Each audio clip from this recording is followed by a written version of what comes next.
મળદું છે ત્યાં એના જમણા પગના અંગૂઠે તું બટકું ભરજે ને ઈ મરેલ મળદાને જીવતું કરું તો માનજે કે રૂડિયા દાઢાળાની મેલડીએ છોકરાને જીવતો કર્યો છે.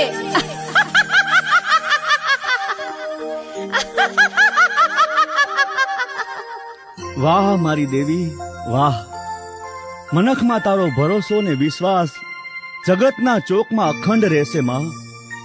જ્યાં મારા રૂડિયા મારા પર ભરોસો રાખીને છોરાના જમણા પગના અંગૂઠે બટકું ભરજે ને ઈ મળદાના ખોડિયામાં પાછો જીવ પૂરું અને ચિતામાંથી છોરાને ઊભો કરું તો માનજે કે લોઢાના દાંત વાળી મેલડીએ મળદાને જીવતો કર્યો. વાહ મારી ધાડાધાડ મેલડી.